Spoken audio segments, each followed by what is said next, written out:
Good morning, good afternoon, good evening, wherever the case may be. Welcome back to episode 6. Still early days, but it's flying, it's moving. Premier League Khanage is back. Thank you very much for the comments. I'm back. Yeah. Tic Tac, Tic Tac. Wow, we got so much to get through, people. Thank you very much for joining us on this Monday. What is normally a boring, quiet Monday, usually we're talking about Man City after another win. We're talking about Arsenal, keeping up pace setters in the Premier League. Not much to talk about usually. It's a boring weekend. Liverpool lose again. You know what I mean? Chelsea can't buy a win. But my God, we have an action-packed, jam-packed Premier League Khanage to get through today. So many talking points, people. You're all very welcome. Hit that like button on your way in. Subscribe if you haven't. And my God, we will get into it very soon. Mr. Bilal, I don't know about you.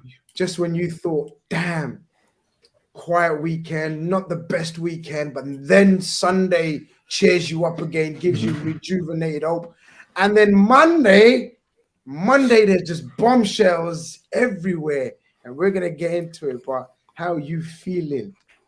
Yeah, man, it's been a bit of a weird weekend. Like, personally, obviously, Saturday, I'm just there like, damn, all right, we got our second loss of the season, fair enough. But you go into the Saturday enjoying the football. I'm looking at Wolves, Liverpool, what's going on there, looking a little bit funny. United under the cosh, against Palace. So things were a little bit interesting. Newcastle, West Ham. It's just a chill Saturday, despite my team taking the L. Then go into Sunday, and I see Pep's lineup. I'm like, what's going on here? A little bit suspicious, to be honest, right? I'm looking at it like, you know what, Harry Kane has something for me. And yeah, he delivered. So breaking records, Tottenham's top goal scorer ever. Fair play to him, and he picked a great time to do it, in my opinion. But that's look at you glorifying Harry Kane. I love this agenda. English striker ever. Man, he delivers when I needed him to, man. He's an Arsenal boy, man, deep down. So he delivered when he had to. But then that Sunday finishes. It's a bit of Inter. I think I was watching Inter, right? Milan. Bit of a boring game. Nothing to say about that one. Coming to Monday now. People working, people just like getting ready for the week, and then boom, the bombshell of all bombshells. And I'm sure we'll get into it. But yes, it's been a weird Monday, to be honest, right? I did not expect that news that we got today whatsoever. Well, I don't know. People were saying it was expected. It was just a matter of time, and we're gonna get into that obviously as the show goes on. Techers Dave says, "Evening lads, smash a like button on the way in to show respect for financial fair play." You know what I mean? Come on, man. People, you already know. Michael, wow. Master of consistency, this Man United team, man. I hate talking about you guys on a weekly basis, man, but I've got to. It's my job. It's my job to speak about football. It's my job to speak about Man United, a part of that. Ground out another vital win. Just your quick overview on that and all the other headlines that we're going to get into. Yeah, I mean, obviously another win on Saturday. Little stress at the end. Casemiro decided to do some MMA stuff, but it's okay. It's okay. Got the result in the end. And Sunday, I watched Man City lose. I saw Arsenal lose Saturday morning. All my ops lost on the weekend. It was beautiful. And then, Monday, gotta go back to work after weekend off. We hate Monday. Everyone hates Mondays. Who really likes Mondays? I wake up at 7 a.m. and I go on my phone on Twitter and I just see the Man City news. I'm like, what a beautiful Monday morning. What a beautiful way to start my week. And I'm sure we'll get into it later about all what they're doing over there. But yeah, man, I'm having a good Monday. Then obviously game on Wednesday against Leeds, which we'll get touch into their situation now. And yeah, calm. It's good. It's good you mentioned Leeds because Leeds in the headlines as well, alongside all the other teams that we spoke about, and of course, namely Man City. But Leeds United, and who better to talk about his beloved Leeds United than Joe? Joe is in the building. Of course, Joe has been on my channel loads of times. Welcome back, Joe. Cheers, bro. Lots to get into with your club as well. How are you doing? Mate, today's a good day. I haven't backed this guy from the start, so it's just sweet for me that they've finally seen sense and pushed the button, because we were going down under him, bro. So I'm glad we've seen a change and hopefully an upturn in results. But like I say, we Man United twice, Wednesday and Sunday, so it's going to be tough. It's going to be tough. Well, this is mad because I wanted to get obviously you're referring to the major breaking news apart from the Man City stuff that we're going to get into later on in the show. Jesse Marsch gets his marching orders. Yeah. Sorry, I've been practicing that one. Okay, you've just broke to me that you wasn't a fan from the start. So what was your doubts from the start? And it looks like it's been justified then. Yeah. Listen, back end of last season, our best player. Who was our best player, do you think, Grizz, last season? Last season. Guys, help me out here. Rafinha, no? Rafinha. Right, Rafinha. This is who we're talking about. Jesse Marsch played Rafinha at right back and also had him on long throws. At that point, I was like, there's something not right about this guy. He's playing our best player at right back. He literally had Rafinha on long throws because they had a competition in training and he could throw the ball the longest. Like, this is what we're dealing with. No disrespect, but like... Michael's cringing at a fellow American being that's so American. That's actually so American. This is what I'm saying, that's so bro. American. Like, oh my God. I mean... Brentford and Jack Harrison's doing an interview talking about, we had pictures of what's he called? Dalai Lama on the dressing room wall with quotes and stuff like that. I mean, it came out today that there's a program on Netflix, The Redemption Story, about the basketball. The Redeem Team. That's it. So he told the Leeds as homework to go home and watch that. Like, this is not top level coaching, bro. Like, he's just pure vibes. Like, it's all about, lifting the lads and telling them all the right things. And Grizz, it got boring, mate, because every player that he played with, he was going, so Liam Cooper's the best captain I've ever worked with.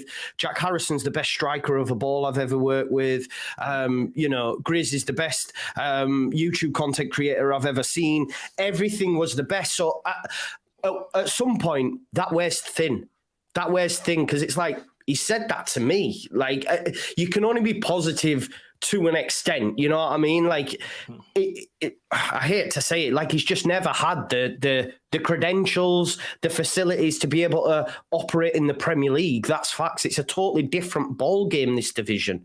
I think he came and our first game was, or we played Norwich, and he said in one of his press conferences, I watched a video of Norwich and I turned around to everyone and I was like, wow, these are good. Like, it's as though he didn't expect the Premier League to be at the level. I think because he'd been at Salzburg, because he'd been at Leipzig, like, sometimes you can consider them farmers' leagues, teams down the bottom are down, whereas the Premier League is so competitive. And I don't think he could ever operate and deal at this level. So for me, I was saying it last season, I took a lot of heat, but, I feel a little bit vindicated. And what really frustrates me is the amount of money they've given him. And listen, this is it, Joe. This is it, Joe. Everything that you've said so far, we know. I definitely know. When Joe speaks about Leeds, it's pure from passion. There's no agenda. There's no narrative. You're not hating Jesse Marsch for the sake of it or whatever. You're speaking from the bottom of your heart in terms of the passion and love. So I sense a frustration. And I'm going to come back to you and ask you the question of timing. But Bilal, it's wild, right? Because I'm not going to lie. I thought Jesse Marsch is a decent coach. I saw you smirking away, but we never know what you're really thinking when you're smirking. Like, your smirks are like becoming famous. Like, what is Bilal cooking inside the head of his when he's smirking? But I'm going to confess, I didn't think that negative of him as much as Joe, but Joe will know more because he watches his team day in, day out. What was your thoughts on Jesse Marsch? When he first joined Leeds, I was watching some of the videos that were being released of him obviously joining Leeds as an American coach, and he came in with this like happy-go-lucky sort of approach already, like straight off the bat. And I think the media already were kind of getting on top of him. It's like, okay, I felt at the beginning like people are just being too harsh because he's American, because he's coming with this different sort of approach. But you know, when you think about it, he's managed Salzburg. That's where his main job was, where he was mainly known. And that team, they're all under 20s, they're all kids, right? So it's one of those ones, it's not kids football, but it's like on that sort of cusp of being, it's sort of like kids football. So he's probably learned a lot of things from you managing 18-year-olds, 19-year-olds, 17-year-olds, and trying to take that into Leeds. But to be honest, I was kind of shocked with the sacking. I know the results weren't going well, but when you sign the likes of McKennie, when you have Tyler Adams, when you have Aronson, and you've got this like nice American core starting to be built there, it's like maybe give it some time. You never know. Maybe if you had a Jesse Marsh, someone like a Yunus Musa might be like, you know what, I might want to go to Leeds and form that American trio in the midfield. So I thought they would have given him time. But when you look at the relegation battle, when you look at what Everton did to Arsenal, right? Anything from, I haven't even looked at the table, but I think Omar showed me it the other day, and from like 20th to like 12th place is so tight. So it's one of those ones. It happened last season. Bielsa, we know why he got sacked. The hammerings, there's just no defense at the end, right? It was just like open season on Leeds. Anyone could have played them. Jesse Marsh comes in, there's more structure in the team. But yeah, it looks like it's too much. Like it's too much for him maybe to bridge this gap. But I don't know who comes in next. I don't know what We're going to get into that. We're going to get into that. Michael, being a fellow American, some of the things Joe was saying there, you was cringing and wanted to just go on, like, you know, get away from the stream. I could see you trying to cover your face. But as an American coach, the reputation that he came with and everything, what do you think went wrong, man? Or do you think just what Joe's saying, the Premier League, he wasn't ready for it, or just way above his pay grade kind of thing? Yeah, sometimes I think with Jesse Marsh, his problem is like he's too nice in a sense. Sometimes you just gotta like dig deep and like kind of show a little frustration, and he's not like that. And I know Leeds fans are very passionate about their football club. Obviously, we also like even when they're in the championship and everything, and they want just more of like discipline. And I don't think he had that, in my opinion. Obviously, Bilal mentioned the American core. He has brought good players, and that's because the Red Bull system brings quality players. But while they have good quality players, their managerial system isn't the best in terms of like, once they get past that Salzburg and Leipzig stage, even Nagelsmann, we're seeing him at Bayern, the levels are starting to get up to him a little bit. And Jesse Marsh is nowhere near the manager of Nagelsmann. So I think for him, Leeds was a step up. But they have a really good squad. I love Leeds squad. Obviously, they're my rivals, but from a like football fan perspective, I love their players. Like Nonto is one of the most dynamic wingers in the league. Tyler Adams, you guys remember me from the World Cup. I spit lyrical about him. I love him as a player. Weston McKennie, not so much. That new striker they signed, what's his name? Ruder, something like that, from Hoffenheim. He's fantastic. I know him from FM days. So they have a good squad. And obviously coming into it, because we play them next 2 games, I know who their coach is going to be, Chris Armas, because he was Ralph Ragnick's assistant last season. I called him Kurt Angle on my touchline because he's bald and he was wearing AirPods. So I expect to slap them up the next 2 games. But if they could hire a good manager, in my opinion, their dream guy should be Marcelo Gallardo, the guy that just left River Plate. If they can somehow go get him, they'll be just fine. I think Leeds have the pull to get a top manager and then save their season. Joe, 2 things then, because I know you got to leave us, and I know it's a quick, and I really appreciate you coming down, coming on and chatting all things Leeds.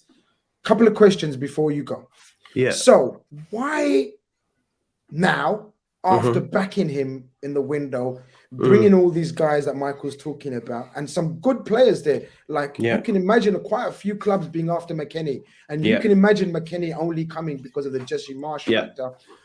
Aronson has been he's slowed down, but he started off so good. And Tyler Adams, I think that's my guy. I love him. I think he's a fantastic player. So he's got this group of players.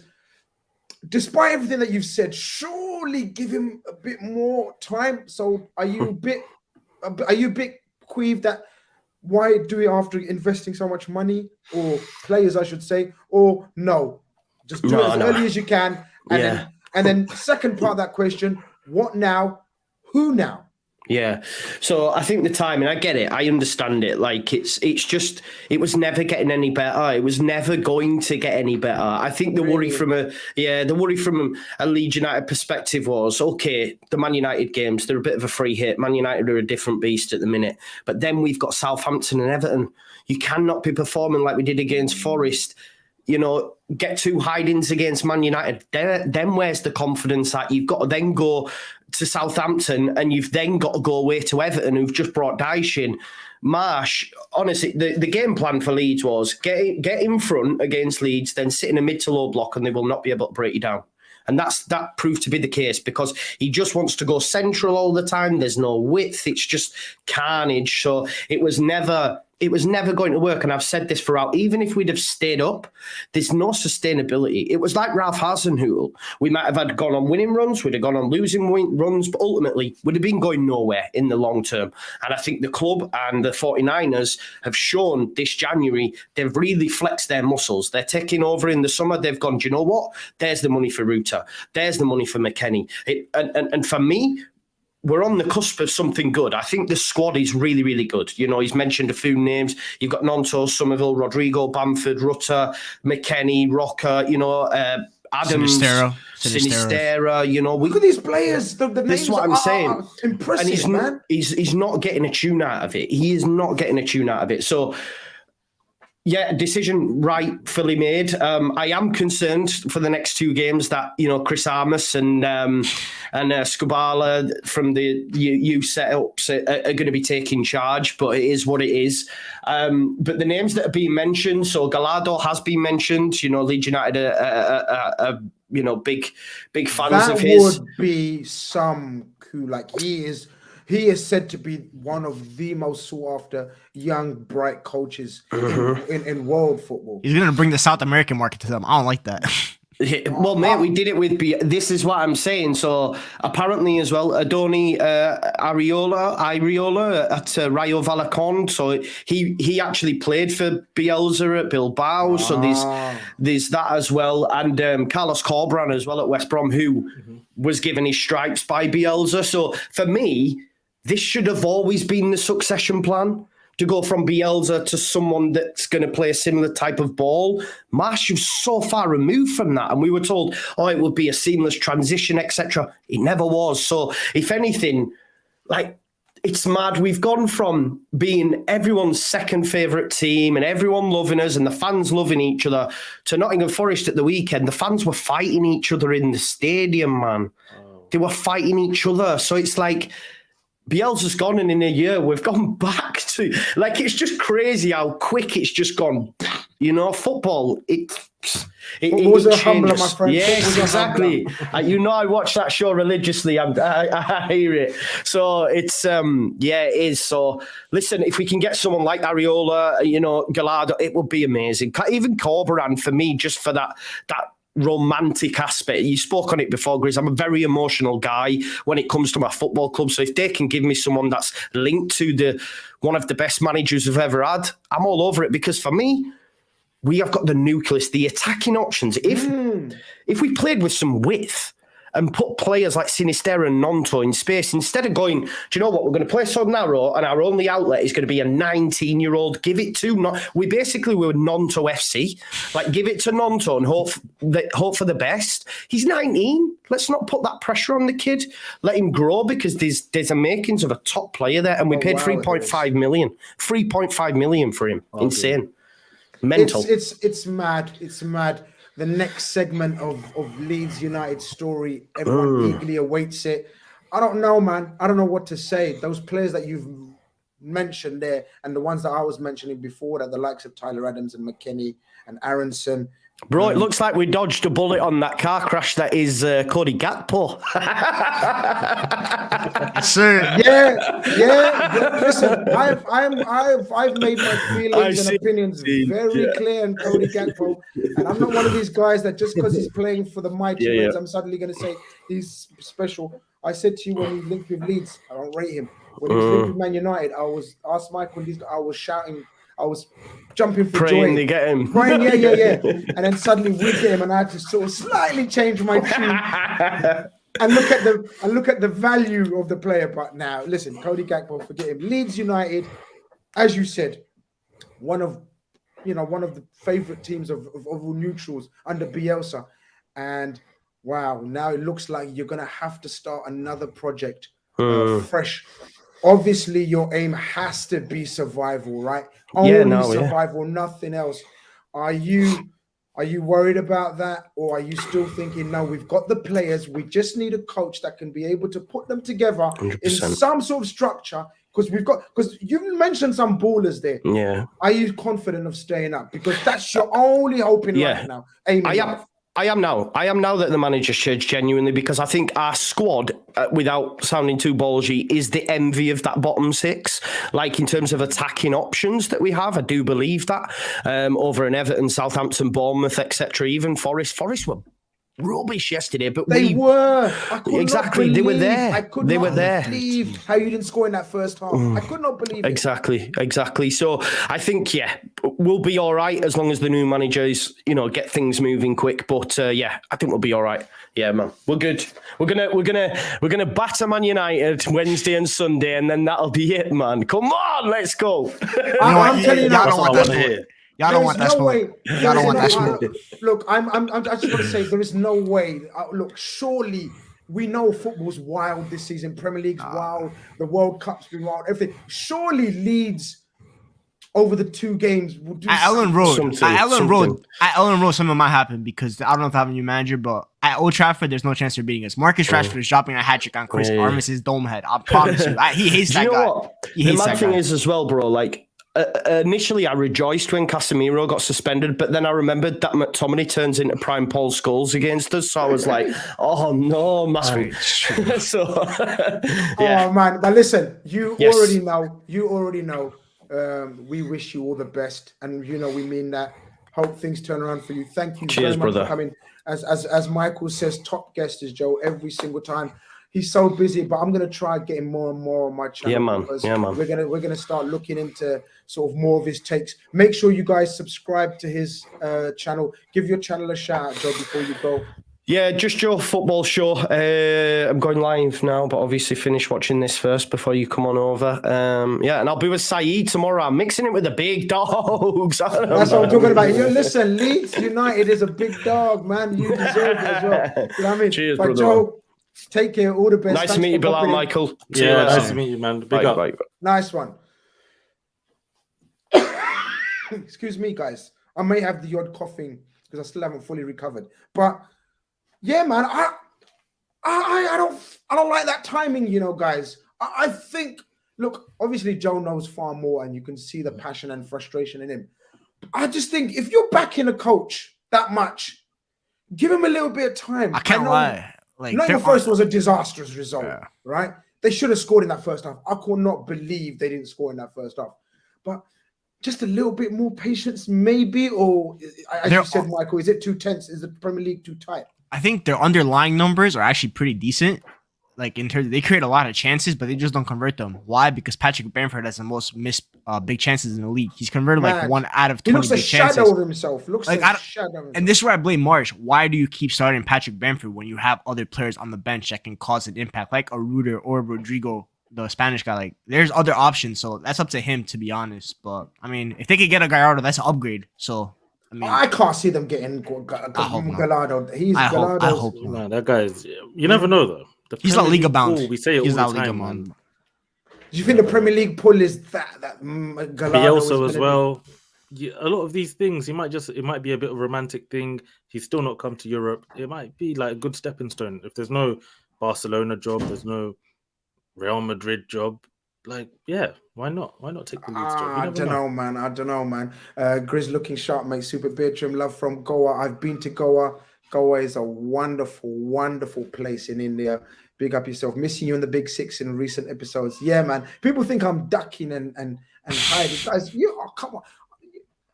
You don't know me? Come on, man. I've been here. I'm front line, man. I'm front line. I don't duck and dive, man. Just been busy, people. I'm back. I appreciate the love. Our very own Nerd Beats in the business, in the building as well. He says United to be investigated. What you say for me for, man? Bro, we ain't cook no books, bro. If we were to cook books, we'd actually be good. You have to be good to cook books, bro. These guys don't know how to cook books. Nah, please. Oh man, United, he says, need to be investigated. 1 billion. That's a pure no beats text, man, message, man. £1 billion and no title. But listen, we're gonna have to get into it. We tried to delay as much as we could, but the bombshell Bilal this morning, Martin Ziegler of the Times, I believe, broke the story. And what a story. After 4 years of investigation, Man City hit with more than 100 charges. Yo, how many? More than 100 charges, over. So we don't even know the real number. Yeah.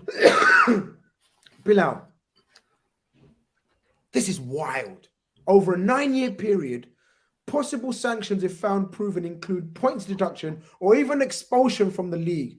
And the story obviously continues. They've got a picture of the man, Roberto Mancini, who apparently some of the charges are related to Roberto Mancini as well. Bilal, what was you doing when this news story broke? How did it rock your world? And how did it affect your mood right now? Because, this is your greatest ever opportunity to win the Premier League now. You do not let this slip.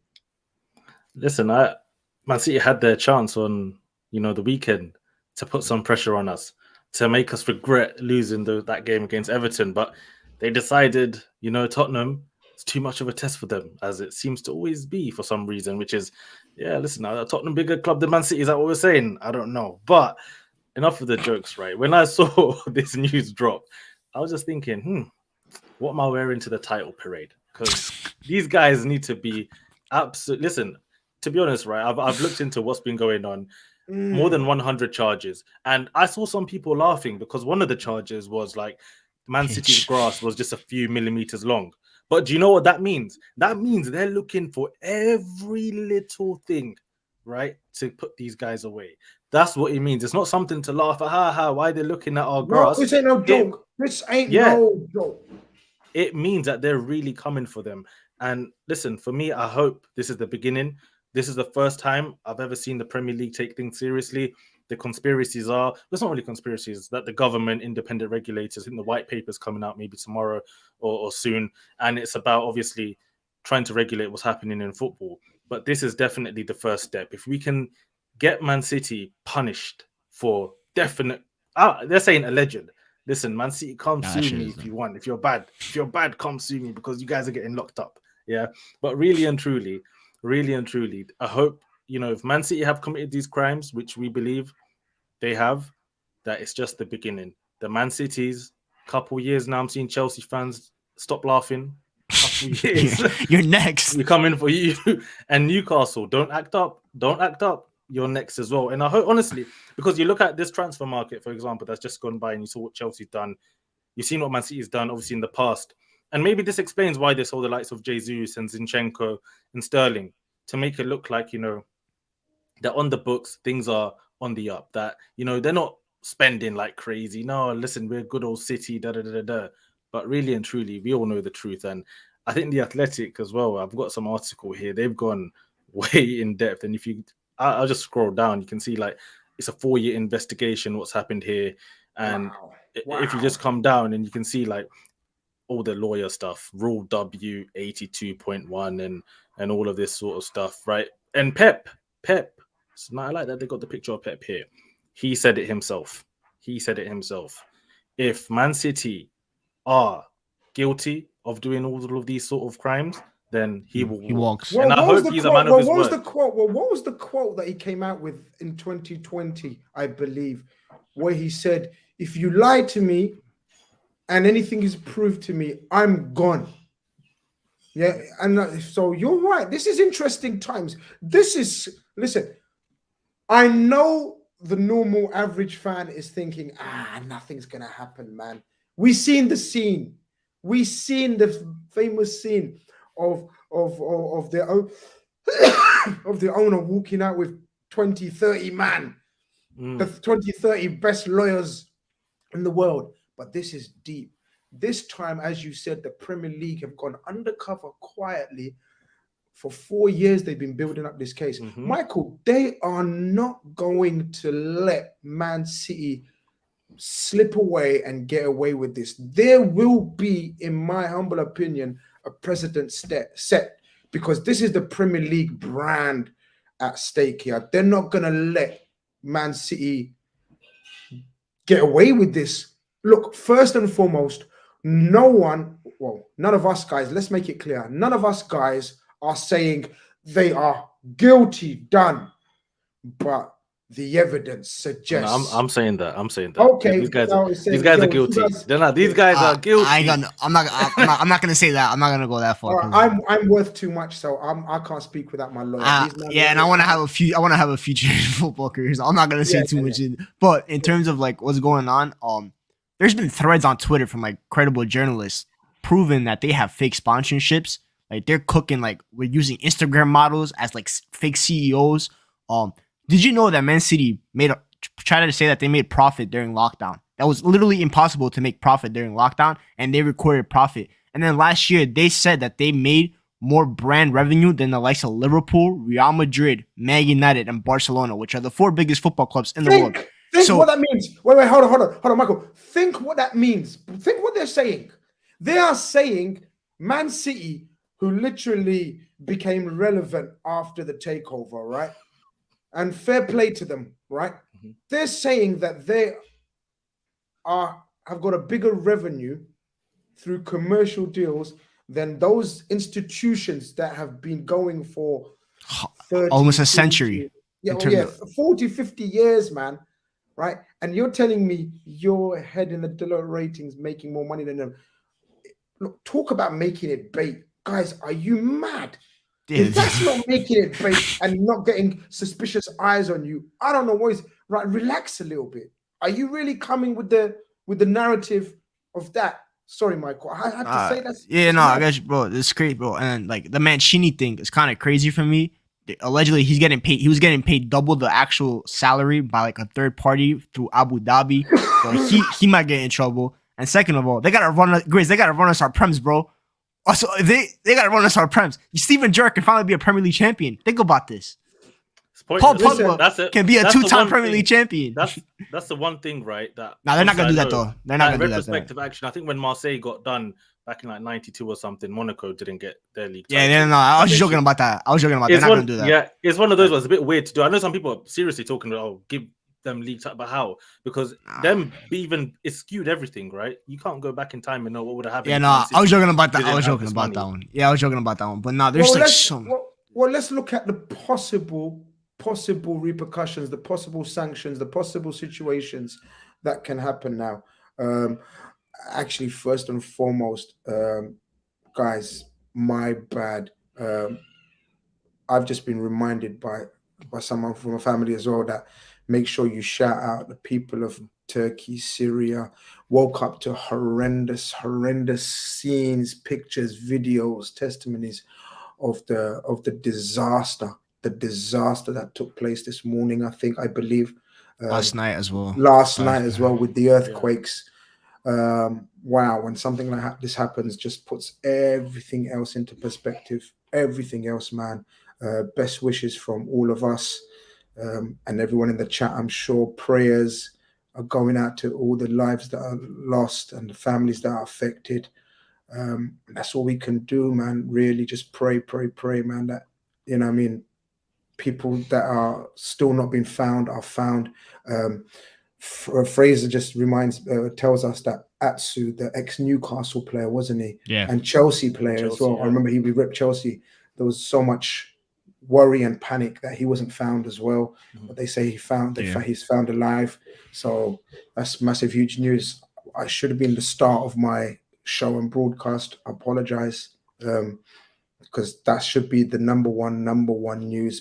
Prayers and best wishes to everyone involved, man. Welcome, KD, became my channel member as well. Big up yourself. And there was a super chat that I wanted to carry. Where's the super chat from Shane? Here we go. He says, good news. Is this investigation will be made public so everyone will get an opinion on City's dealings. They wanted it kept quiet and lost in court. Well, let's talk about the possible sanctions, the possible situations. What do you think, guys? Suspension from playing games, points deduction, replay the matches, expulsion from the league, compensation, cancel or refuse players' registration, conditional payment, fines, and make such other order as thinks fit. Now, I don't know, man. What do you think? What you guys saying? That just shows, right? Because obviously the UEFA versus Man City whole thing that happened. Man City went to the Court of Arbitration for Sports. They managed to I think they made it out like they ran out of time to punish them, so they kind of got off with it, and then they paid like 10 million for I think dodging. Obviously, UEFA looking into their books, but really and truly, the Premier League has all the power here. It doesn't matter what Man City say. If the Premier League have all this evidence and they believe Man City are guilty, they can punish them. End of story. Man City can't come back and go, no, we're going to appeal this. No, it's the Premier League. So now that's why I think this is a massive moment in English football. I think this is a massive. This could change the course of English football. I think if the Premier League stand up for once and say, listen, what Man City have been doing is wrong, and they can really stop the likes of, I would say, the Chelseas and the Newcastles in particular from the next 10 years really distorting the Premier League even more.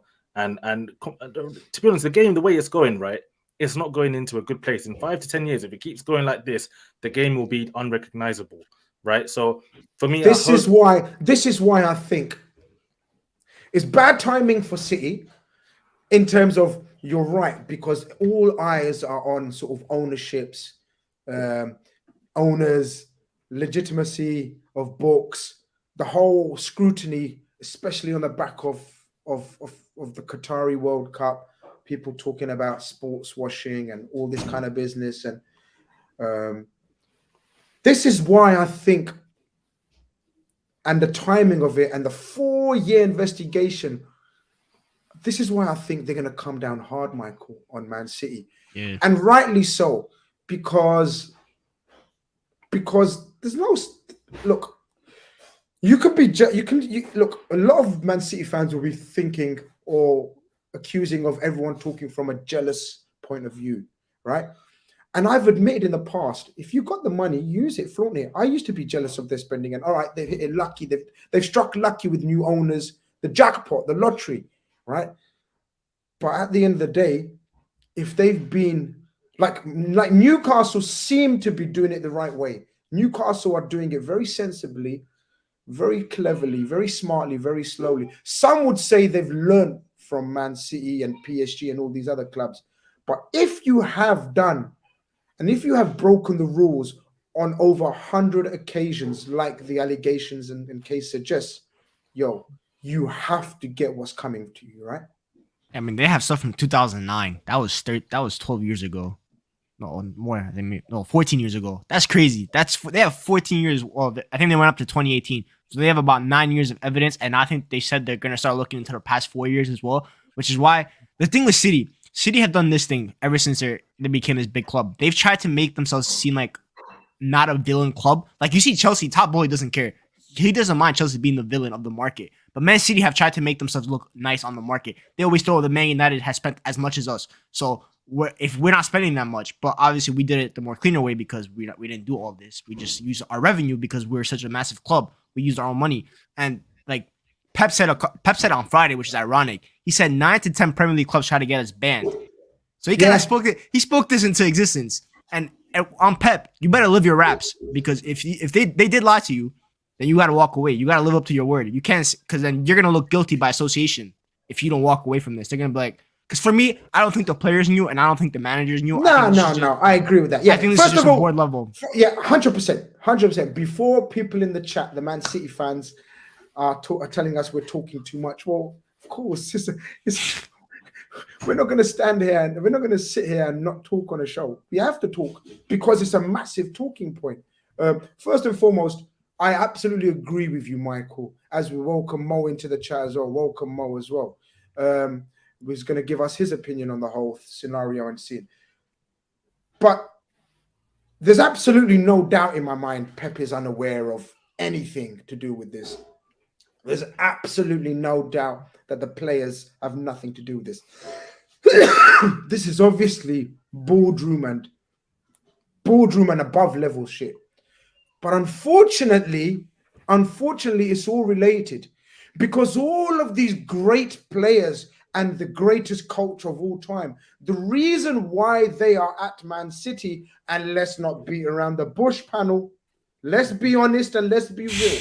The reason why Pep Guardiola, possibly the greatest coach of all time, the likes of Aguero, the likes of Kevin De Bruyne, Haaland, the reason why they're at Man City is because of the money and the stature 100%. and the money that's been lured into the club, being made by the authorities that run the Man City. And if they have cheated, as the allegations suggest, then unfortunately it affects the coach. Unfortunately, it affects the players. KD says only 100 charges because they stopped cooperating in 2018, which he suggests there's probably more than 100 charges. KD before that said, legal sanctions in place or not, this will have a massive effect on transfers this summer. No big name will want to go to Man City with potential sanctions. Mo, welcome to the stream. I don't know if you've been listening to what we've been talking about. Just very quickly, what was your opinion on the situation? Give us an overview of what you think the state of play. You're making a very good point about the money being pumped. I just have a very different opinion, being neutral in the Premier League, and I've seen it with Juventus. There are two. I was going to say you've got a very good view on this. You should have, because you're massive on Serie A, and I was going to come to you about in terms of how different is this from the Juve situation, which is one of the most high-profile recent examples, comparisons we have to work with. There are two different things. Juventus in 2006, they actually cheated to win game. They bribed referees, and that's why the league titles have been stripped from them and they got relegated. So that's number one. This is a totally different situation. The second situation that happened to Juventus is that they absolutely did exactly what allegedly Man City did, which is provide wrong and false financial information. My opinion is you cannot take the sweat that happened and the fans that paid money to go to the stadiums and win the league to enjoy and have the joy of winning the league, and the players, because the players, it doesn't matter if they made money or not. These players were bought with money, they got paid, and they won it on the pitch. They didn't bribe any referees and stuff. So I don't think they should strip the titles from them. However, if these owners committed fraud, they should be banned from football. They should be jailed if they committed financial fraud, because, again, committing financial fraud is a criminal offense. It's not only a footballing offense. They should be jailed, banned from the United Kingdom, blah, blah, blah, all this talk. But to sit here and say that these fans deserve the joy to be taken out of them, these fans and these players that sweat on the pitch, they won it on the pitch. 100 points, whatever, 90 points, even 80 points, they just won it. They played football and won it. That's totally different from committing a fraud by bribing referees and winning league games by cheating. But you make a very good point, Grizz. If these players were bought with fraud money, well, you contributed to winning this league title. So you can look at it in two ways. But I still think, my opinion personally, you cannot strip the league titles from these players and this manager, Pep, and the fans, because they actually won it on the pitch without any cheating on the pitch. I agree with you. Even though as rivals and direct rivals of Man City, I have the most motivation to have them stripped of their titles and given to the second place team, which most, I think, of the time was us. I think we got three. United. No, we got three. We have 11-12. 17-18 and 20-21. Oh, shit. Okay, let's just maybe think about that then. but it's true. I agree with Mo's opinion, Bilal, that the players and the fans shouldn't be stripped of the titles because of the reasons he's basically mentioned. But the punishment has to be severe moving forward and in any other way. So I'm being fair and I'm being honest. Like, I would love for it to be stripped of their... No! Finish them! Liquidate them, bro! Go back to supporting Stockport. Yeah, man. Everyone That's go what back. they need. That's what they need. Man. Let's be no, real. But listen, no, Bilal. Come on. Nah, let's be no. I wouldn't say strip the titles. I wouldn't listen. But I'm now, not saying strip the titles. But the reason why I think now it affects you, because I'm not. Look, I'm only interested, and I'm being very selfish here. I'm only interested in retrospective vibes because it affects Liverpool recently. I hate the fact that we got 90 plus points 3 times, Premier League title last day, all of this to a team that was pumped up by fraud money, pumped up, cheated the books, not on the pitch. So yeah, people fair play. So that's why I'm saying allow them the titles, whatever, blah, blah, blah. But moving forward, and now it affects you guys because there could be a points deduction going into next season. And now that you're challenging for the title, and of course we'd expect to be next season as well, Man United will be Chelsea. It does affect the rivals now. The sanctions need to be hard now, though. So I'm not letting them off now. I'm not saying, nah, be easy on them. It's not really the players. No. If Pep Guardiola has said that, what he said, bro, live by the sword, die by the sword. They've lied to you. Your owners have lied to you. They did cheat the books. Now what are you going to do? 100%. You know, listen, in terms of stripping titles, I already said I think it's a bit pointless. It's the damage has already been done. They already won these titles on the pitch, whether they cooked the books or not, whether they were paying Mancini with 2 different accounts from Abu Dhabi and all. Listen, it's gone, right? What needs to happen now is the punishment, like the way Rangers were punished. You know, they were sent flying down. They actually had their titles, I believe, stripped from them, but I think they appealed and then actually won it back so they can actually claim that they won all these league titles, etc. With Man City, I don't really care about if they keep their titles or whatever, because really and truly, the damage is done. If I give you a league title from whenever Man City have pitch you even last season, right, and it's not going to feel like you actually won it. So for the fans, I don't think it makes a big difference. Really and truly, the punishment needs to happen now. It needs to be severe, and it needs to be a warning, not to just Man City. It needs to be a warning, as I said, to the likes of the Chelseas, the likes especially of the Newcastle, who have that similar state ownership, right? That you can't go down that same rule. Yes, you can own Newcastle, but you can't be doing what Man City have been doing. Perfect segue into the super chat from Philip H. Big up Philip H, Newcastle fan. Yes, bro, I did get your message on Instagram. I'm gonna sort something out with you. You need to come on as well because you guys are officially one of the big 6 now. So we need to speak about Newcastle. And he says, I hope City get punished severely to scare our owners. This is a different way of looking at it, guys. Like he's saying to scare our owners, not into going down that same path. Whatever happens, their legacy is tainted. He feels for LFC though. That's why I love you, bro. Everyone's, you know what I mean? Real people know. No, Michael, you have to feel for Liverpool, man, in this situation, man. Imagine how you feel. Nah, man, come on. We play. Look, despite what I feel for you for 18-19. 18-19, I feel for you. We done shit the right way. I know people hate that. People hate that. People think it's boring. Yo, we're fucking up now and we've messed up now. But the last 7 years, we have done and built the club up from the ground the right way. Wherever the right way. People, I do, because you guys got closer than us. Because other than 11-12, when we lost to Aguero on the last day, that goal, like 17-18, we finished like 20 points behind them, and 20-21, we finished like 15. You guys finished 1 point behind them 2 out of the 3 times, and obviously the Gerrard slip one is a different story. I do feel bad for Liverpool, obviously, just like I feel for us. But in terms of, like we saw the potential things. For me, it has to be 3. I've seen it happen in Greece. I think it was AEK Athens. They're the 3rd biggest club in Greece. They got sent down to the 3rd division for like doing all the same stuff, and including match fixing. The Prem have a thing though. This is one of the big 6 now. So the big 6 brings a lot of the money into the Premier League. So can they expel them from the league? I don't think they'll expel them from the Premier League, but I do think that they're going to get a big points deduction. I think you're going to see maybe a 2 to 3 year transfer ban. And I think you're going to see big fines. I think it's going to be those 3. I just don't think the Prem will expel one of the big 6 from the league. It's not a big club though. So it's one of those ones. Again, they might look at it. It's not like if it was a Man United, for example, like the way a Juventus in Italy, where it's like, oh, but Man City have a lot of fans in the world now.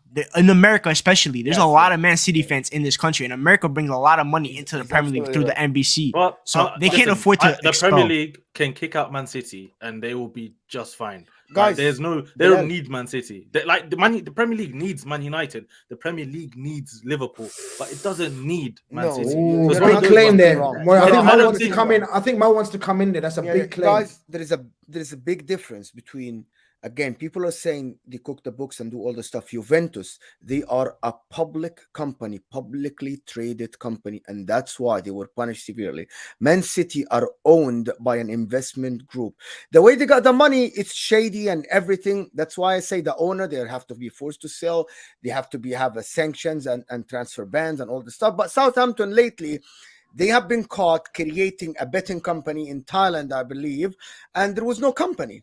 But they weren't able to prove that on them. But someone went to the website and found that the ads are by actors. They are like subs in the Thai movies. But they didn't get caught. And because Man City, and that opposing to what you say, Bilal, Man City are big. And globally, they are selling stadiums. And Michael knows this. They came to Houston and they sold out a 50,000 stadium in a friendly game. Man City are becoming globally a big club. They have Man City. Not when you only have Pep globally- Guardiola, you have Erling Haaland, you have Kevin Durant. Even I'm gonna go. So it's not like I'm Bro, going to I Man see, City. Bilal, You would I go. see People go kids watch that Man wearing- United with Grizz up front. You know, I people see go kids watch. that wearing Man City jerseys. And Grizz, you know that. Grizz, you know that. You know that. You want to. I see kids in Asia. I see kids in America. I see kids in Egypt and Africa. They are wearing Man City jerseys, so they are becoming a big club. It happens. Tottenham Hotspur are not as big as Man City globally, and you gotta. I'm just seeing it because I live in the United States and I see kids. And I see teenagers wearing Man City. And it doesn't matter if they supported this club recently. They are kids. They are 19, 18 years old. It's as simple as that. They grow up and they found Man City. They chose Man City. As I chose Inter Milan when I was 12 years old. And but the point, and look, I know where you're coming from, Mo, because you're right. That's how you expand and that's how you grow. But the whole point of it, the whole point of the situation right now is the growth is fake, Mo. It's not a natural growth. I agree with you that they've grown to a level where now they can sell out 50,000 stadia in USA. Now, if you go to a lot of parts of the Middle East, that they have got stores, club stores, whatever. But the whole I need to be back. Someone is knocking on the door. I'm sorry. Yeah, go for it. In a second. No problem. But guys, the whole point of it is it's fake growth. It's growth via taking steroids. It's the performance enhancing, version. That's what it is. Dan Watson says it's about time City got caught. They've got away with it for years. Everyone knows they don't make as much as City and United in reality. There was one that Grizz is a bitter, jealous man. Yeah, I am. If I had that The kind comments of are funny, man. I'm seeing. When did I say Chelsea was a state-owned club? I'm seeing some people say I didn't say that. I said Newcastle. Bring them up. Said, look, you must. Bilal must take back the wrong statement said. Which one was it, Bilal? Rewind it back. I never said Chelsea was a state-owned. I said Newcastle. You did say Spurs were bigger than City, though. Which they're not. If we're gonna be, well, I ain't never seen anyone wear a Harry Kane jersey in America, bro. Ain't no one wearing that. I honestly think Tottenham are a bigger club than Man City. I know the people are correcting. But for me, I would say Tottenham are a bigger club than Man City. I don't know. I'm an Arsenal fan. I shouldn't even be big. People are correcting. The terminology, guys, we have to use is financial doping. Yeah. That's the term. But listen, said it best. It's a massive story. I don't think we've heard. Well, we know we haven't heard the last of it. This is gonna go on and on and on. We know they're gonna hire years every single lawyer that's worth hiring, and we're gonna find out. Someone said to response to Mo saying selling out 50,000. He said, "Pity they can't sell out Etihad." And first, can they fill out their home stadium first before they sell out? You don't think sort that they're gonna sort out your local. Grizz, you don't think that it's gonna be like what happened with Juventus? They're going to get the point deduction now. They're going to get the sanctions now. And then you can appeal it. Because now, before, if the investigation is still happening, you cannot put the punishment. But if you are charged at the moment, like what happened exactly, Juventus are still appealing. But the punishment happened. Juventus already 15-point deductions. And already they are looking to put them under a real tight budget seen by the government. Yeah, I genuinely think that this is going to go on for not months, but possibly years. So it's very difficult to gauge, and far more people with far more insight and knowledge than me have been giving interviews to the likes of all the platforms and saying that they don't really know. And the reason they don't really know is because we've never seen anything like this, guys. Even the example of Juve is completely different, Mo, from what Juventus was bribing referees. Yeah, that's this is financial. Yeah, this is financial doping. This is completely different. Juventus did the same that scenario. Exactly. Yeah, Juventus did same that as exactly. Juventus was like they were paying players their full wages when they shouldn't have been and stuff like that. It's nowhere near the same as Man City. It's the same because Juventus are publicly traded. That means their stock price was reported wrong, and that's not only footballing offense. That's criminal fraud. That's criminal financial crime, basically, right? Yeah, of course. Yeah, that's why Juve's punishments aren't done either. They're trying to put trying to put them even more punishments on them. Point. People are saying, Grizz, and this is for people to be corrected. They are not allowed to take it to the European court. However, Man City are allowed to take it to the United Kingdom Supreme Court, the equivalent to the American Supreme Court. So they will take the federation to the court. They won't just sit here and accept punishment. They are allowed to appeal it. People have to understand the difference between taking it to the Court of Arbitrary, which is the European one, to actually taking it to the United Kingdom court. That's totally different. In my opinion, as long as it stays in the UK, this case, which it is going to stay, and the Premier League want to punish them, they're going to be punished. I don't see a way around it. It all depends on how much the Premier League want to push it. If they could go to a European court, the onus now, now, obviously, as always, the onus now. See, the difference is, and I want to point this out, Man City weren't proved innocent. Yep. Man City were not proved innocent of any wrongdoing in the last case. When they took it to CAS, the Court of Sport. Arbitrary, it was because of a technicality that statute limitations. Right. That's not happening right now. This ain't, they're not about to get away with it on a technicality this time round. There's no limitations on time. So now Man City have to prove that they've done nothing wrong. And how many charges are they have to disprove? We already know. Over 100 charges. Obviously, we don't know the severity of them. But that's a lot of charges to disprove. Are we really sitting here? And let's try to be normal and neutral and rational, even though we don't like to be in these situations. We want blood, right? But if we try to think logically and rationally, are we saying that they're going to be able to disprove every single charge? I don't think so, guys. I genuinely don't think so. But would you want that to happen to the Premier League? Would you think that? This is the greatest news ever for the Premier League. Wait. Hold on, Mo. Absolutely, brother. Ooh. Absolutely. Because not because I'm such a morally correct, high-standing guy myself, and I've never. No, I'm not going there. Right? So not because of that. Not because of that, but this is football tribalism. This is what it's about. We don't want our rivals being able to financially dope because we find it unfair. So yeah, I'm loving it. The Premier League brand has no relevance to me. I couldn't give two shits about the brand. If that's what you're suggesting, do you really want to go to the level of the Premier League? I couldn't give a shit. That's for them to clean up their brand and do what they got to do. I just want to know, if they been accused of over 100 footballing, financial doping crimes, whatever you want to say, I want them punished for that. Simple as.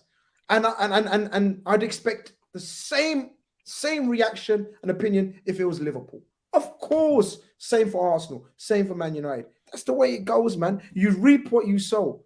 And if you've elevated your growth, if you've not been organic in your growth for the last, how long? 9 years or whatever the case was. It was longer than 9 years, right? This is then 2009. Then unfortunately the repercussions are there and you have to deal with it. Simple as. I don't think the brand will be that affected. Not for the other big six clubs, but I think maybe the lower teams in the Premier League it might get affected if like TV deals start get affected. But Man United and Liverpool will always make money. That no matter what.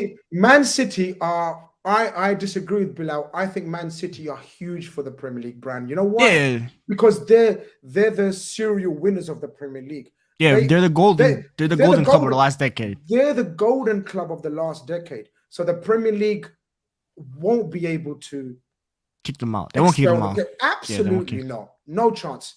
But they will. Premier League will have a lot of pride about them and try to gain some control and power. It's a power thing, man. Premier League, UEFA, Man City's owners. This is going to become a pride and power and ego thing. Yeah, they got taken as they're going to look at themselves and say they got taken as a joke by City. I have after the super chat. I have a question that is very important that we talked about it this morning. Whenever I found myself and Kaz and Mons. So do the super chat. I know you want to read it, Grizz, before we go on to ask questions. Go ahead. Yeah, Dinesh says the reason Premier League so much money because of Liverpool, Man United. Without them, there is no money. RIP to Turkey and Syria. Just a couple other super chats. Sham says if the Scottish League can punish Rangers, who's the equivalent United in that league? Then Man City are certainly safe of relegation. Yep. Ash says City fans, you can put all your medals and all your trophies and all your pots and pans in the dustbin because you all won them. But I want to say. I mean, I tried to get a couple of Man City fans that I know. They were all busy. Steve's in the building. I can see, Steve's coming out with, but City's finances didn't make Gerrard slip. This is what I mean. It's more serious than this. It's not a joke. I mean, I know Steve loves a banter and a joke, but it's not a joke. Of course, he didn't make Steven Gerrard slip or whatever. And he's also saying that some of the charges don't make sense. Like they don't. No, they don't. No, I was saying it. I said it. Some of the charges don't make sense, guys. Like of course, 100%. Late to submit a document. The grass was cut too high to the. Like I know this. Well, what do you think that means? That means they wanna get them. That means they're using any means. They're bringing all these RICO charges, man. I said that. All these RICO charges. Oh, the grass is too high. Let me add that in there. Oh, Pep Guardiola looked at me funny. Let me add that in there. Cancelo is not happy, and he called them. Cancelo's not happy, and Arteta probably. Well, this is it because Arteta got a plea deal. A lot of reports and a lot of articles are coming out in terms of is there a grass or whatever or this kind of thing. Yeah, the grass thing and all the stuff is like. What is so apparently, it's going to get messy before it gets. I have a question for the panel for you guys. Okay, simple question. City fans, we're never gonna try to teach anybody how to support the club and how do you want to stand behind your club and all the stuff. But let me ask you something, Grizz. If your owners, you love Liverpool forever, if your owners tomorrow are found guilty of fraud, would you still back your owners? No, but I will support the club. And that's the question, Grizz. I would want the owners out for wrongdoing, and of course this question is loaded when it comes to Liverpool. Because Liverpool fans don't really like their owners anyway. No, but even if you like them, Chris, we're looking for excuses. I've been begging for dirt on the Glazers for like 10 years, bro. Look. People are probably coming into the chat and thinking that we're only we're demonizing and we're saying that it's Man City. What we've said is it's not the players' fault. It's not the coach's fault. It's not the fans' fault. And if the owners have said to have done these things, alleged things, then they will get punished accordingly. And unfortunately, it affects fans and players and coaches. But to answer to your direct question, Mo, I would want the owners fucked out of here if they corrupt motherfuckers. That's what I'm saying, Grizz. But it doesn't. But it doesn't mean I stop supporting the club. I want new people in, and let's go again. And I would want rich owners again. I'm not even playing the card of they got the money and I want to do it the right way. I've said this before, people. I don't care how much Chelsea spend, Man City spend, Man United. If you got it, spend it, bro. Good luck to you lot. But this is a different situation we found ourselves in terms of it's said to be financial doping. It's said to be cheating. So it's different. It's not about having the money to spend. Do you get what I mean? It's not about jealousy, bitterness. The problem with City fans, Grizz, is that these owners are the ones who made their club big again. These are the owners that they feel like they owe these owners something. You don't. And that's what I keep saying. I don't like my Chinese owners at Inter. They are now in court in China for fraud. Okay. And I said, if these guys are guilty, I want them out of my club. It doesn't matter if they brought me the title. Because I want my club to be, because I want to support a clean club. I'm a fan. I don't want people put in a situation where someone tainted. Yes. Look. Despite what Man City fans say, whatever, and they can carry on saying, "Oh, it doesn't affect us. We don't care. We don't care." They will, because they are triggered by what everyone else is thinking. They are responding everywhere and anywhere, saying, "Oh, you lot are bitter and jealous." Well, of course, you've dominated domestic football for the last 10 years, winning every season, every trophy near enough. Because even the domestic trophies, the League Cups, every Cup. Of course, teams are going to look to bring you down. Of course, opposition fans are going to look to drag you down. But don't give them opportunity. You're in a position, or if you're in a position, don't give. And these are not fans taking you to court. This is not Grizz Khan TV taking you to court. This ain't never a foul taken. Yeah, these are the people that run the sport in this country. So if they are running the sport in this country like you're running their league in this country, you have to deal with them. Answer to them. Don't take it out on bitter fans and jealous fans. We're here to just observe and give our opinion on what we're seeing. And I've said the same. If I was Liverpool, I'd be expecting the barrage as well. In fact, it will be worse because we're a bigger club. If it was Man United, it'll be triple. Yeah, it'll be triple. Bro, imagine the media. Imagine the media on that, bro. We'll be on CNN. Mad. See the Juventus one already because of the reaction to that. And of course, around the world, people are like, oh, Juventus. Another awkward question. Do you think it's because of Arabs? Another awkward question. But people don't want to ask this question. No, there's no ducking away from it. I'm not sure. I haven't thought about it. I haven't thought about it. I don't think so one bit. The Egyptian newspapers and the Arab newspapers are saying they are coming after them because of the Qatar and because, of course, Saudi Arabia with Newcastle. We have no doubt. First and foremost, we have no doubt. Man City are not the only club that have financially doped or said to have been financially doped. We know that for a fact. We know many other clubs have done it past in their histories. We know the Italian giants. We know the Spanish giants. We know even our clubs have probably done it in the past. No owners are squeaky clean. Yeah. No one. But the fact of the matter is they're coming on hard down on Man City, which makes you think or suggest, is there an ulterior motive? It's irrelevant now, though, guys. It's irrelevant. If there's an ulterior motive, it's irrelevant. Deal with it now. It is what it is. I am no way saying that our clubs are squeaky clean or our owners are squeaky clean. You can definitely say Arsenal's aren't as well. Man United's are. And we know the Italian scandals of the clubs. We know how corrupt Italian owners of clubs are. Not Italian owners, but owners of clubs are in Serie A. But the fact of the matter is we need to speak on what's in front of us right now. And what right now is happening is a massive, massive, massive case against Man City. And we will see what happens. We need to move on. We have to talk about a few other things. I know everybody wants to just talk about this because we need to end this show. I've got the big 6 in 10 minutes. Going on the pitch, when it rains, it pours kind of thing, man. Because that's on the back of I thought was an appalling performance from Man City against Spurs. I thought Spurs were very good, very good. That was the most Conte performance. But Man City looked a pale shadow of themselves as well, did they, Bilal? Yeah, no, Man City, listen, it's been all the big games, especially like Haaland, for me, number one, he's not had the opportunity to show what he's about because, we talk about players like Haaland, the monster striker he is, but he really is in the mold of that Aubameyang, Lukaku type striker where they need some space sometimes to run in behind. They're not really going to hold the ball up that well, but if he's one-on-one with the goalkeeper, he will score. And then when Pep, listen, as much as I like pretending that I'm a KDB hater sometimes, but listen, when you're dropping KDB, the one guy who, if you watch Man City play, he turns, he just looks for Haaland all the time. He forces the issue, which sometimes is annoying watching him because like you're forcing it too much. But then when you take him out the team now, you're left with Grealish, who by his standards for Man City, he had a good game. He's winning free kicks, right? So for his standard, right, he had a good game. Even though Emerson Royale, for him, he had a decent. You've been game. kicked, man. You had a good game. You've been kicked. I think Pep Guardiola had a stinker. I thought he played into Spurs' hands. Spurs didn't have to be great, even though they were very good. I just think no Gundogan, no KDB. We understand Foden was injured.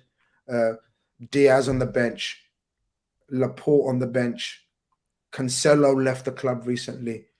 Just like at my club, and of course not to the levels of shitness and crapness that's going on at Liverpool, I don't think everything's right at Man City either.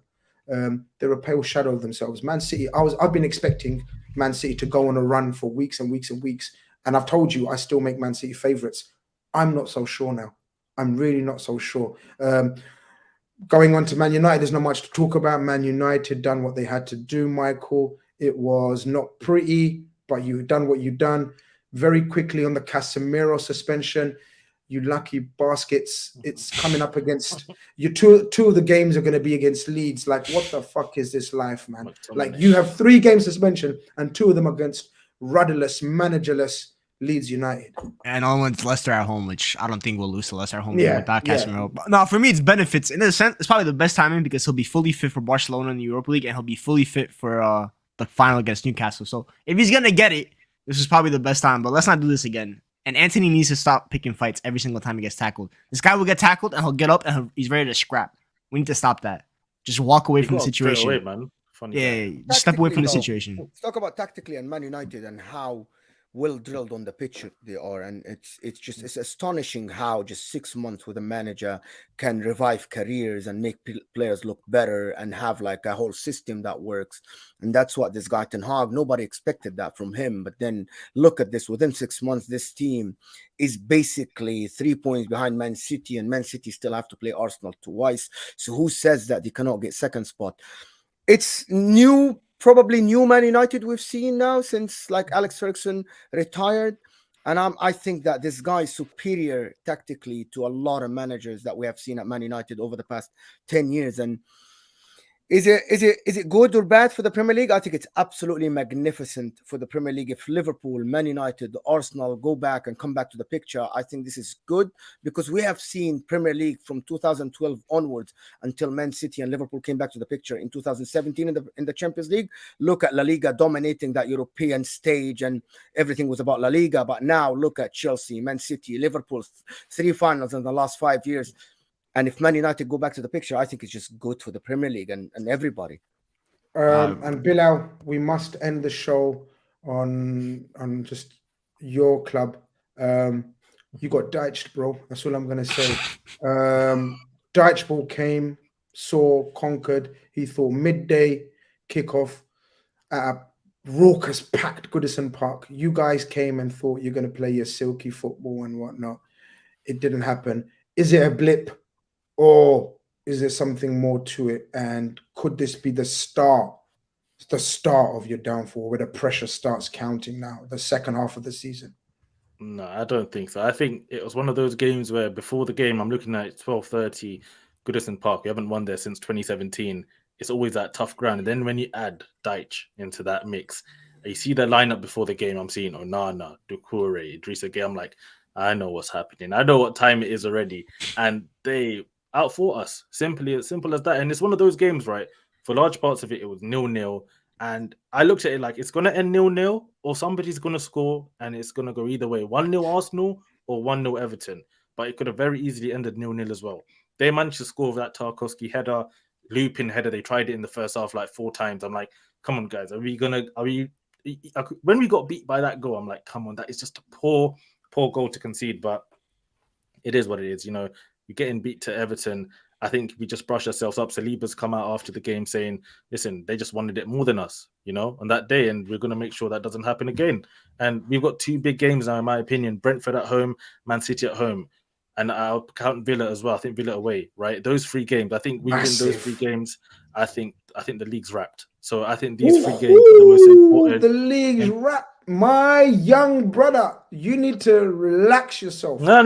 I think we beat Brentford. I think we beat Man City and you beat Villa. I don't see how Man City will catch us. No, I agree with him on that. If they beat Man City at the Emirates, it's over.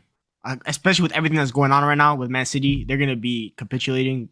UCL is probably their main focus right now anyway. I think they're really focused on that Champions League because some of these lineups that Pep is playing is I've called them bald before in terms of like this guy has like some weird decision making. He's going even more baldiola than usual in terms of decision making. So I think Arsenal, if they beat them at the Emirates, it's over. I think City had to beat Tottenham. They had to beat Tottenham, and that would have now really, because that was the first time Arsenal proper slipped. And if they had to put that pressure on, they didn't. And now they've given Arsenal just like it's a gift. Lifeline. It's a gift what they've given us. Absolute lifeline. People are loving the commitment from Bilal. You know what I mean? Bilal don't hold back. This is it, man. All systems go. Talk your shit, bro. Yeah, well, fair enough. No, but listen, if I believe it, why should I hide from it? Because I believe we beat Brentford. I believe we beat Man City. Then you go to Villa, you beat them. We have to win the league. The ones there. So that's the way I'm looking at it from guys, last request for likes. I'm going to finish up in the next minute. I'm just going to get Mo's neutral version on the title race and how this weekend's results affected it. But smash the like button, subscribe if you haven't. I really hate asking for likes all the time. Why are you not making me a beg? Man, allow it, innit? But when I look at the ratio, I think to myself, man, I need to beg, innit? I need to beg. So, the likes are beyond your live chat. If you're on a live chat, there's 480 people here, guys. Please hit that like button. It's underneath your live chat. It's free. It doesn't cost you a penny. It's just free. Just man. Like this, man. And yeah, man. We've done massively.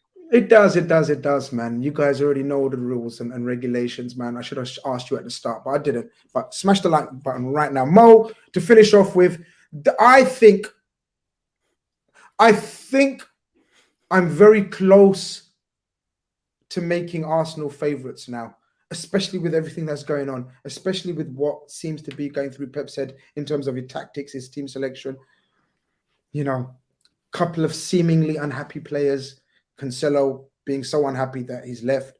KDB didn't look very happy. His impact off the bench didn't look very effective. Bernardo wanting to leave at the end of the season. I don't think everything's rosy there. I agree with Bilal, even though I was taking a piss out of him. I think it was a blip at Everton. You can get that. You can just play the wrong team at the wrong time. And I think it was the case of the wrong team at the wrong time. But what's your opinion on the title race, and especially after this weekend's events? I think Man United are in a title race, looking at their fixtures coming up. Don't put these expectations on me. And again, it's not a choice. However, I think Arsenal, we said the test was Man City. They played the second fiddle team. They lost the game, and then they played against Everton.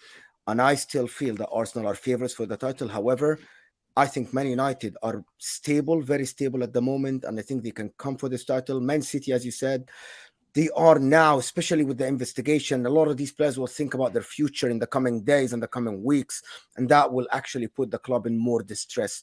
But I think Arsenal playing the best football now in Europe, along with Napoli and Barcelona, and I think they are close to the title, very, very close. And I think there is nothing to stop them other than themselves. It's as simple as that. It's as simple as that. You play the same football that you played in the first half of the season, you'll win the title.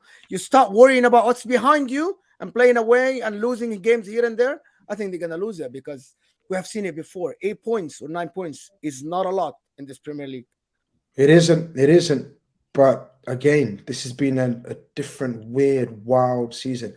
Just when we expect the big boys to put a run of games together, the big boys are putting some awful performances. We're not even going to touch on Liverpool, because RedFellas done a whole 2 hours on Liverpool yesterday, and it was deep and it was in depth, and I missed it. But today was all about the other talking points: Man City, Leeds United, Arsenal. Guys, hope you enjoyed. That's episode 6 in the can of Premier League Khanage. We'll be back next week. God knows what the stories will be, the headlines it will be, but we'll be here to discuss them all. That's what I'm waiting for. But next week. Any abuse, any trolling, direct it at Bilal. You know, there's just 2 handles there. Come on, 10 Man City fans. All 10 Man City fans. Bring it to him. Give it to him. The rest of you, Mo, thanks very much for popping in. Michael, we catch up. Eurostars will be tomorrow. No, what day are we? Monday. Eurostars will be Wednesday. Eurostars will be Wednesday. We'll be back for that. And then I've got a special Liverpool show coming up later in the week as well. So check out if you have got your notifications on, and you follow us on our socials, you already know what time it is. We out of here. Premier League Khanage, episode 6. Take care.